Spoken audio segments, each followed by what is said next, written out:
El Instituto Nacional tiene una jornada el día jueves de discusión y después va a haber una votación de la comunidad para ver si entran en el régimen de colegio mixto. 206 años de historia me parece que tiene, colegio símbolo de nuestra educación pública. Pero entonces también a lo mejor dicen algunos tiene que ser el símbolo de los tiempos, y los tiempos indican que una mayoría aplastante y la tendencia en el mundo es a que los colegios tengan a ser más bien mixtos. Cerca del 4% de la matrícula en Chile, tan solo 4% aprox, son colegios segregados, es decir, de solo hombres o solo mujeres. El resto entonces ya son mixtos. Pero hay expertos, así que los vamos a dejar que ellos nos expliquen ventajas, desventajas, mitos, en fin. Jorge Mansi, psicólogo director de MIDE-UC. Jorge, gracias por estar aquí nuevamente. Muchas gracias. Muy buenas noches. Muy buenas noches. Y Mauricio Bravo es investigador del Centro de Políticas Públicas de la Facultad de Gobierno de la Universidad del Desarrollo. También ha escrito papers sobre esta materia. Mauricio, gracias por estar aquí. Muchas gracias, María. Primero, ¿a ustedes les parece bien que este tema se discuta? ¿Esto es una tendencia mundial? ¿Esto en la academia y en todas partes es un tema de discusión, no, Jorge, me imagino? Ciertamente, o sea, este es un tema que es también álgido en otras latitudes. Han habido idas y vueltas. Por ejemplo, un país donde siempre se discute mucho, que es Estados Unidos, hubo una especie de movimiento a restablecer la enseñanza segregada, pensando que esa podía ser una pista porque habían algunos estudios que habrían señalado como que había una cierta ventaja, tanto para hombres como para mujeres, algunos decían más para mujeres, de estudiar segregadamente. La verdad es que la investigación más sistemática, cuando uno reúne integra toda la investigación sobre esto, hay una gran revisión que se hizo unos 4 años atrás, muestra que no hay ninguna clara diferencia desde el punto de vista de lo que típicamente interesaba, que era van a aprender más los hombres o las mujeres en ambientes segregados. No es así. Y si uno piensa todos los otros beneficios que tiene la educación integrada, que tiene más que ver con lo socioemocional, el balance es súper evidente. O sea, no hay ninguna duda, y por eso que estamos tan convencidos todos, incluyéndonos aquí, de que vale más la pena avanzar en esa dirección. Mauricio, ¿tú estás de acuerdo que hay que avanzar en esa dirección? Y me gustaría que ya abordaras el tema de las ventajas y desventajas. ¿Y qué va a pasar o qué debiera tender a pasar cuando un colegio es mixto? Mira, efectivamente este es un tema que se discute hace unos 50 años atrás, yo creo, y tal vez más, respecto de la educación mixta o diferenciada por sexo. España ha avanzado bastante, ha tenido ida y vuelta, ¿cierto? Durante Franco hubo toda una época en la cual se crearon escuelas de un solo sexo, y luego vuelven desde los 70, empiezan a implementar escuelas mixtas.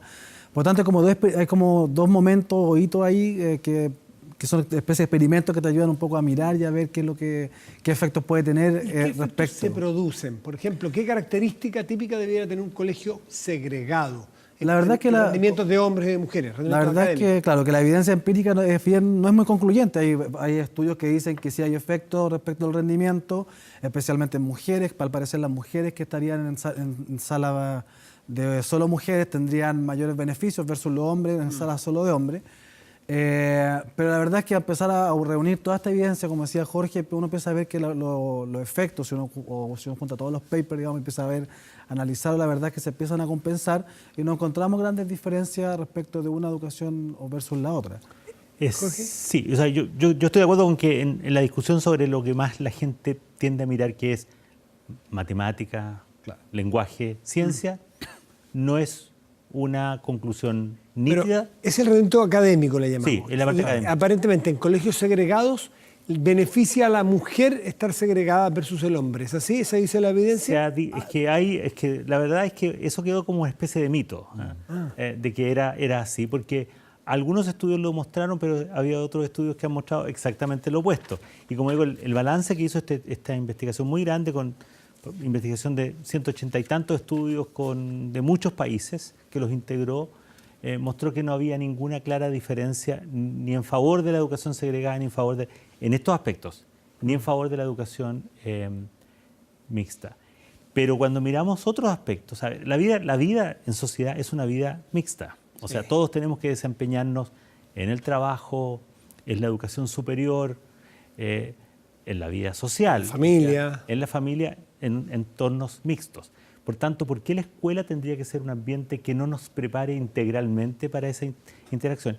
Y de hecho hay un estudio bien interesante, claro, hecho en un contexto culturalmente distinto, pero un estudio muy recientemente publicado en Hong Kong, que muestra que los cuando los hombres y mujeres, por igual, se estudian en ambientes segregados, tienen mayor ansiedad social, tienen menores amistades heterosexuales, o sea, se mantienen más con amistades al interior de su propio sexo, enfrentan más dificultades para desarrollar relaciones, por ejemplo, románticas, y hay incluso indicaciones de que eso se traslada, incluso se proyecta hacia la enseñanza superior. O sea, aun cuando llegan después a la enseñanza superior, siguen teniendo esa desventaja. O sea, lo que yo creo que es inequívoco es que no podríamos ni argumentar conceptualmente, ni tampoco en la evidencia de que es mejor idea segregar a los chicos desde el punto de vista de su desarrollo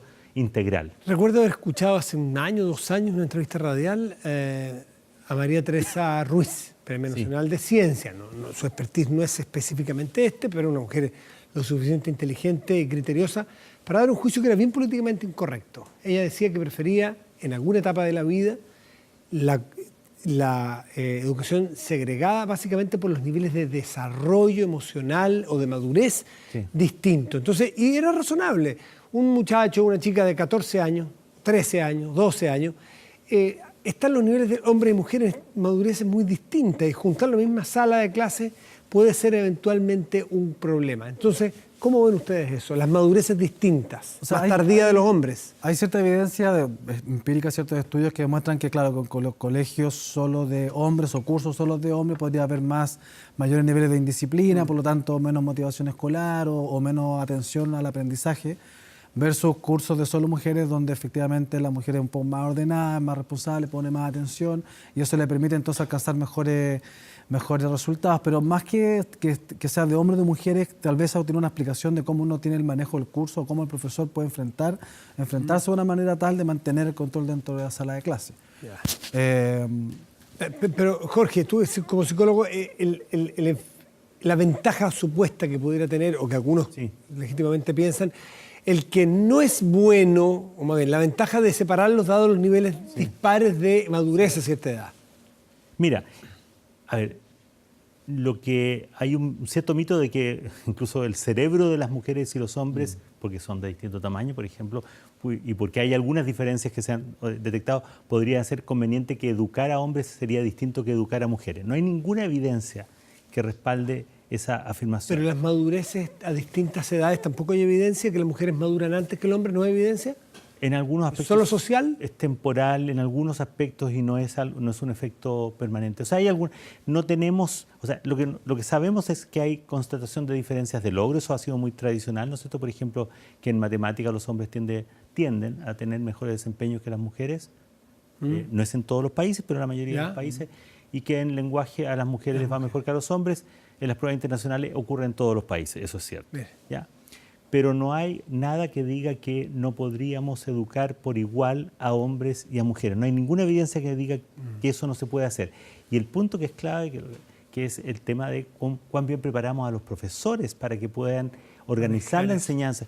Porque si, voy a caricaturizar esto, si el profesor cree que una forma de estimular la enseñanza de hombres y mujeres es generar competencia asociada al sexo, o sea, lo peor que tú puedes hacer es sobrevalorar la categorización entre hombres y mujeres en el aula. A ver, las mujeres contesten esto primero, esperen los hombres, ahora los hombres ganaron esto. Claro. Y si tú sobredimensionas eso, lo que estás señalando es que esa es una dimensión de comparación muy importante, está generando ansiedad en hombres y mujeres que muchas veces se va a traducir en efectos en el desempeño. Y por tanto eso demuestra lo importante, cualquiera de estas cosas que, de hecho, lo mismo que se está hablando sobre el tema de la integración social en la escuela, un ingrediente esencial para que sea exitoso y que es, obviamente, si estamos diciendo, es bueno integrar a hombre y mujer en la sala de clase, es evidente que también es bueno integrar socialmente la sala de clase. No habría ninguna razón para decir segreguemos socialmente, pero integremos según género. Eso no tiene sentido.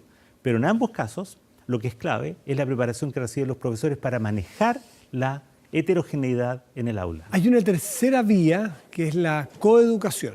Que la coeducación, porque no esté familiarizado con el término, es, y ustedes me corrigen, una comunidad compuesta por hombres y mujeres, que todas las actividades académicas, las clases son hombres y mujeres, pero todo el resto se hace junto. Es decir, los recreos, las fiestas, los actos, el almuerzo, en fin. Pero cuando van a clases separados, por esto de que unos maduran antes, otros, que los hombres no dejan a las mujeres concentrarse en la sala de clases, son más peluzones, a cierta edad, en fin, hay un montón de cosas.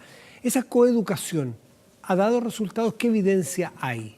Lo que yo conozco es un estudio que hicimos en una comuna del Barrio Alto acá en Santiago, donde efectivamente empezaron a dividir cursos desde primero básico, llegaron hasta cuarto básico con el piloto, digamos, y el colegio era mixto, pero los cursos eran separados por sexo.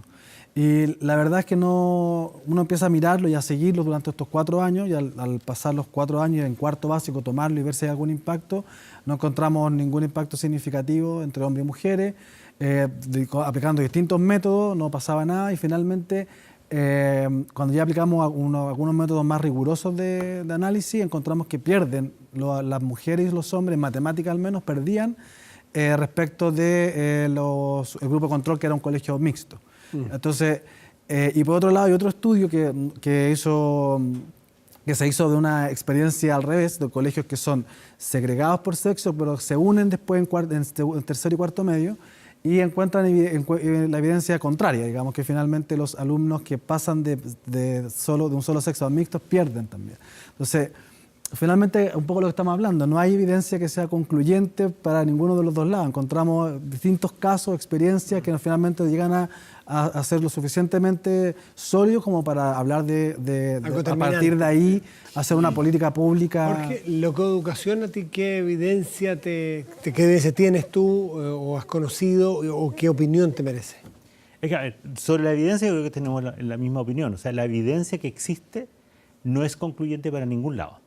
Eso internacionalmente. ¿Ya? Y por tanto, insisto, hay un poco de mito en esto de decir que, porque han habido algunos estudios que han mostrado que hay una cierta ventaja para las mujeres de tener la oportunidad de compararse con otras mujeres y no tener que competir con los hombres, por ejemplo, en matemática. Pero en otros estudios ha ocurrido exactamente lo contrario, y son los hombres los que se han beneficiado más. ¿Ya? Por ejemplo, de repente puede pasar lo siguiente, depende de quién enseña. Si la persona que enseña matemáticas en un estudio norteamericano, por ejemplo, es un hombre versus si es una mujer. Si enseña un hombre o una mujer, no le hace ningún efecto a los hombres. Pero si enseña una mujer a mujeres, le hace un efecto positivo respecto del desarrollo de la matemática. Entonces, claro, en educación las cosas son un poco más complejas, y por eso que es bueno tener una visión del tipo de sistema educativo que uno quiere tener y de las razones por las cuales uno quiere tener eso. En general, la idea fundamental de una buena educación en el mundo es una educación que le dé iguales oportunidades de aprendizaje a todos los chicos independientemente de su origen. Si estamos en condiciones de asegurar que eso lo vamos a hacer mejor en un sistema coeducacional para hombres y mujeres que en un sistema integrado, podríamos ir en ese camino. Pero yo creo que el riesgo de lo coeducacional, aún atenuando los riesgos de la enseñanza totalmente segregada, es que todavía al interior del aula pueden pasar cosas muy distintas en las salas solo de hombres y en las salas solo de mujeres, y puedes curiosamente estimular aún más la conciencia de ser solo hombres o solo mujeres en un lado y en otro, que al final, anulen efectos o cognitivos o socioafectivos. Así que, si tú me preguntas, yo si tuviera que equivocarme, ¿en qué dirección equivocarse? En la dirección de la integración, porque no hay duda que esa es la mejor representación de la escuela respecto de la sociedad. Tú también, Mauricio, si tuvieras que jugártela y equivocarte, sería por integrar o claro, con reparos. Lo que pasa es que también está el tema, ¿cierto?, de la libertad de elección de los padres. Entonces también hay que pensar en no coartar ese derecho y que los padres puedan escoger la educación que ellos consideran que es más pertinente o mejor para sus hijos. Puede haber un padre que pueda querer un colegio de un solo sexo versus otro que quiere uno deportivo, de alto rendimiento. Entonces, creo que en un sistema educativo tiene que ser lo más diverso posible para atender a todas las demandas de la ciudadanía. Por eso que también es súper importante que eso también no se determine desde el gobierno central, sino que sean las propias comunidades, como el caso del Instituto Nacional, quienes voten, ¿cierto?, y decidan qué es lo que quieren hacer con su proyecto educativo. Si quieren continuar siendo solo de hombres de alto rendimiento, o quieren ser mixtos de alto rendimiento, o solamente mixtos con una educación distinta. Es algo que cada comunidad tiene que decidir. Bueno, está claro por lo que nos han señalado ustedes que primero no hay conclusión, no hay datos concluyentes, así absolutos, que uno diga nos estamos equivocando, no. Y que tampoco, ahora la tendencia es ir hacia la integración entre hombres y mujeres, pero la historia reciente en el mundo indica que esto tiene vaivenes. que así como la tendencia hoy día es hacia allá, es perfectamente probable que en 25 años más o 30 o no, vaya hacia el otro lado, hacia discriminar entre hombres y mujeres, separar, digamos, entre hombres y mujeres. Les quiero agradecer a los dos por venir a compartir sus conocimientos, sus miradas, sus teorías y las evidencias, los estudios que tienen a la mano a los dos. Mauricio, Jorge, gracias por estar aquí esta noche en Vía Pública. Muchas gracias. Muchas Matías. Vamos a hacer una pausa, ¿les parece? Volvemos y a la vuelta veamos qué resulta de la pregunta a la cual los invitamos a participar.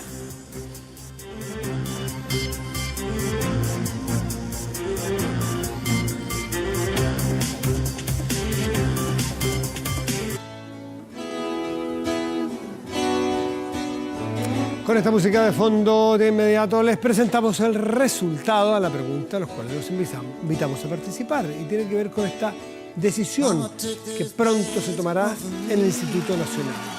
Si estás de acuerdo con que el instituto pase a ser mixto, el 71% sí, está de acuerdo. El 29% restante, no, cree lo contrario. Vamos a nuestro portal 24horas.cl. Y tiene destacada la noticia del presidente Piñera que viajará a Argentina a afinar la candidatura al Mundial 2030.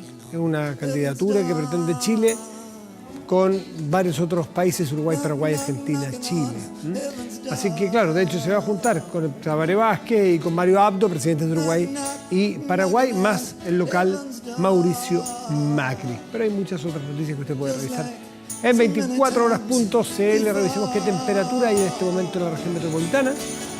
Y hay 14. Veníamos con 18, con 17, por ahí. Es bien baja, o sea, bien abrupta la baja. 14,4 en este momento en la región metropolitana. ¿Qué ocurrirá mañana y pasado aquí, en esta región? Estará parcial mañana miércoles con una máxima de 28 y estará despejado el jueves con una máxima probable de 28 grados también. Revisemos otras regiones. ¿Qué ocurrirá allí? Castro, región de los Lagos, Isla Grande de Chiloé. Máxima, esto es para mañana, máxima 15 grados parcial. San Antonio, región de Valparaíso, puerto de nuestro país. El puerto que mueve más carga en nuestro país. Valparaíso, leí el otro día. Yo pensaba que era distinto. Ha sido mucho este puerto de San Antonio. Bueno, estará mañana con una parcial con una máxima de 19 grados. San Antonio, la tierra del chupete suazo, de don César Baquia. San Antonio, fíjese usted. Saludos a los sanantoninos que nos ven. Y a quien vemos aquí es al Premio Nobel de Literatura, hace un par de años. Dicen, ¿cómo? Pero si este es un músico, es un guitarrista, es un poeta, es un artista completo. Corría el año 62 y un joven llamado Bob Dylan entraba en el mercado con su primera producción. Disco homónimo del estadounidense que, claro, se metió de lleno a la industria, pero solo llevar un año en el país del norte. Bob Dylan se cambió a Nueva York a vivir con la idea de ser un gran artista, y vaya que le fue bien. Comenzó en bares, como todos, realizando presentaciones chiquititas. Una vez se reunió el dinero suficiente, se metió a grabar en 3 sesiones un disco compuesto de canciones populares y solo 2 de su autoría. Sin embargo, y a pesar de que no sería todo un éxito entonces o todavía, sí fue entonces la puerta de entrada para grandes clásicos que nos acompañan hasta hoy. Con Bob Dylan nos queremos despedir de esta vida. Muy buenas noches y gracias por venir.